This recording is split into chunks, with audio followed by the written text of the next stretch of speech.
Welcome to Carol and Gary's See America Tour.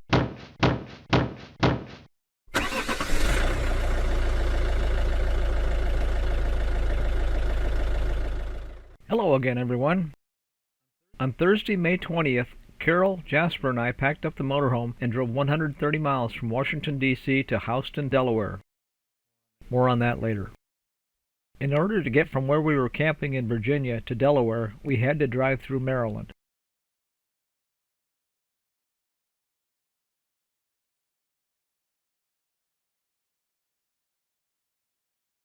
We crossed the Chesapeake Bay again, although this time not through a tunnel.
Okay, now that we have arrived in Houston, Delaware, the locals tell me that Houston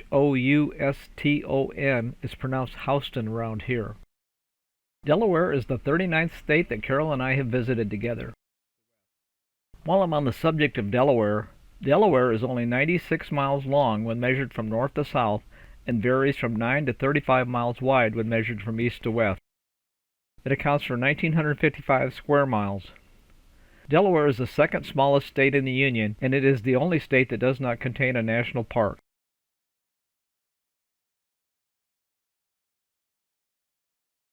On Friday, May 21st, Carol and I visited the Delaware Agricultural Museum in Dover. The museum follows the progression from the use of horses to perform work on a farm through technological improvements that have allowed farmers to get more work done in less time with less effort. One of the early advances that we saw was this treadmill-looking device. A horse would walk on this tilted platform, which caused the tread to turn. When the tread turned, it turned this large wheel on the outside of the treadmill. If a wide leather belt was connected from this large wheel to other pieces of equipment with wheels, work could be performed. This sawmill is an example of something that could have been run using the horse-powered treadmill. The next thing that we saw was a horse-drawn manure spreader. Cow manure was taken from the barn to the crop fields by a spreader such as this. The manure was used as fertilizer. As the horse or horses pulled the spreader, gears underneath the spreader caused these fins on the back to rotate at a high rate of speed, throwing the manure while spreading it out.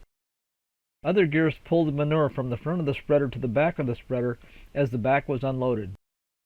In the fall, wheat was cut by hand and then transported by horse-drawn wagons to a central area of the farm. Handheld tools were then used to separate the wheat grains from its stalk.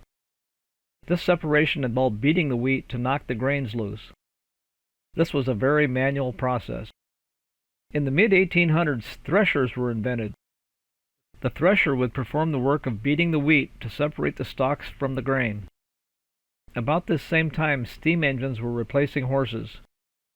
Steam engines were enormous and very noisy. Many states outlawed or regulated the steam engine's use on public roads because the engine wheels damaged roads. Their massive weight collapsed bridges and the loud noise scared horses. Operating a steam engine was a dangerous, slow, and hot job. Boiler explosions were a constant worry, and sparks from the boiler posed the danger of fire to the piles of dry straw created by the threshers. Threshers were replaced in the 20th century by combines, a machine that combined cutting with threshing. After the steam engine and the thresher, we saw several early tractors. I neglected to collect any of the details on these tractors, but the first one is a 4-cylinder McCormick Deering Farmall steel wheel tractor. I know that rubber wheels weren't put on tractors until 1932, so this Farmall would have been built before 1932. This is an early rubber-wheeled John Deere tractor. This is a 1939 Minneapolis Moline Model R. Minneapolis Moline introduced the concept of having a cab on its tractors in 1938. This would have been nice for protecting farmers from the elements, but the tractors cost twice as much as a Farmall or a John Deere, so it was not well received. After looking at the equipment inside of the museum, we went outside where a small 1890s village had been set up, but every building was empty and locked, so we couldn't go inside. We saw a farmhouse, a schoolhouse, a church, a train station, a blacksmith shop, a general store, and a mill. On Saturday, May 23rd, Carol, Jasper, and I traveled 30 miles south of Houston, Delaware, to Lewis, Delaware. Lewis was settled as a whaling and trading post by the Dutch on June 3, 1631. Lewis has a replica of a small lighthouse at the entrance to the town, touting the fact that Lewis was the first town in the first state. Wait a minute, Gary. I thought we'd learned in Virginia that Jamestown was settled on May 13, 1607. Good catch, Carol. Delaware was the first state to ratify the federal Constitution on December 7, 1787, making it the first state in the Union. And yes, Lewis was the first settlement in Delaware, so I think this is a play on words to draw in tourists. When the Dutch landed in 1631, they actually called their settlement Swandale, which means Swan Valley in Dutch. Unfortunately, in 1632, the local Indians wiped out all 32 of the settlers. The area was eventually taken over by the English, and the location renamed to Lewis in 1685 after Lewis, England. As we walked around looking at houses, we noticed that this area was a beautiful area, very coastal. Old Town Lewis is situated on a small river that runs parallel to the Atlantic Ocean, approximately a mile from the ocean. But the town has grown since the English took over in 1685, swallowing up every inch of land all the way to the ocean. After walking around Old Town, we crossed this bridge and drove to the ocean. Parking at the beach was $2 per hour, and every parking stall was taken, with others waiting patiently for someone to leave.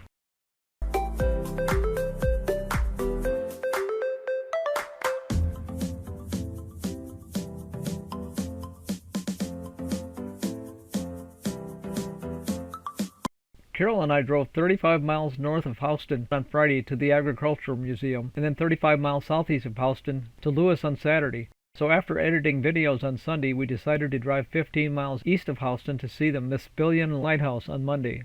But as it turns out, the lighthouse has been gone for years. Here is a view of the mouth of the Mispillion River, near where the lighthouse used to sit.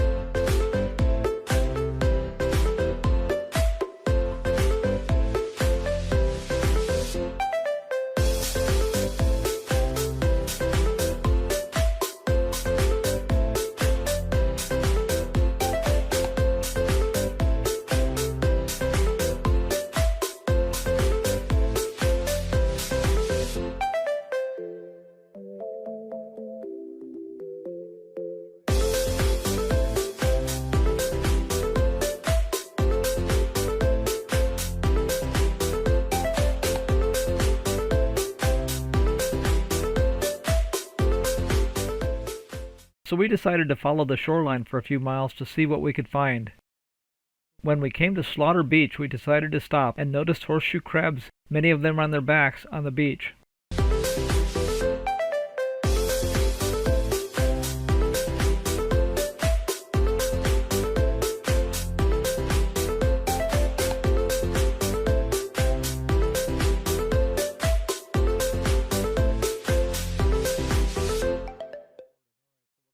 I kicked this large one and he started to move, using his tail to try and right himself.